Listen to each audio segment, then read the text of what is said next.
తెలుగు వారి number 1 choice Telugu matrimony.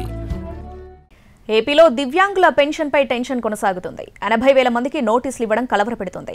అర్హులకు మాత్రం ఎట్టి పరిస్థితుల్లో పెన్షన్ తొలగించేది లేదని సర్కార్ స్పష్టం చేస్తుంది. మరోవైపు ప్రభుత్వం కొంతమంది దివ్యాంగుల పెన్షన్ తొలగిస్తుందని వైసీపీ ఆరోపిస్తుంది. ఆర్థిక భారం అవుతుందని పెన్షన్ తొలగించడం మంచిది కాదంటుంది. ఏపీలో సామాజిక పెన్షన్లు 63 లక్షలకు పైగా ఉన్నాయి. వీరిలో దివ్యాంగుల పెన్షన్ 7,70,000 మందికి ప్రభుత్వం పంపిణీ చేస్తోంది. కొన్ని రోజులుగా ఈ పెన్షన్ తొలగింపుపై చర్చ జరుగుతోంది. ప్రభుత్వం 5 లక్షల మంది దివ్యాంగ పెన్షన్కు సంబంధించి పరీక్షలు నిర్వహించింది. వీరిలో 80,000 మందికి నోటీసు ఇచ్చింది. ఈ కోటాలో తీసుకుంటున్న పెన్షన్కు సంబంధించి ధృవీకరణ పత్రాలు కోరుతోంది ప్రభుత్వం. ఇక్కడే సమస్య మొదలైంది. ప్రభుత్వం అడ్డగోలుగా పెన్షన్లు తొలగిస్తోందని ప్రతిపక్ష వైసీపీ మండిపడుతోంది. నోటీసులు ఇచ్చిన 80,000 మందిలో కొందరిని వితంతు, వృద్ధాప్య పెన్షన్ కోటాలో చేర్చింది.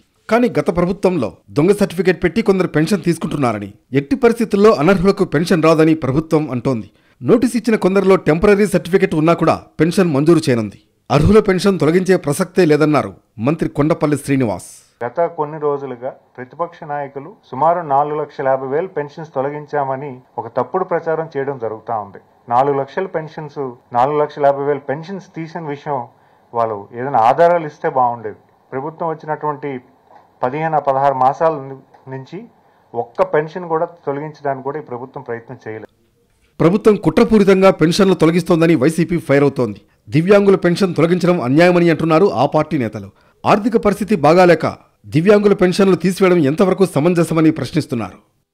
అర్హులకు పెన్షన్ ఆపొద్దని సీఎం చంద్రబాబు కూడా స్పష్టమైన ఆదేశాలిచ్చారు. దివ్యాంగుల పెన్షన్కు సంబంధించి అధికారులతో చర్చించారు. మరో 4 రోజుల్లో పెన్షన్ పంపిణీ జరగనుంది. అధికారులు ప్రత్యేక దృష్టి పెట్టాలన్నారు.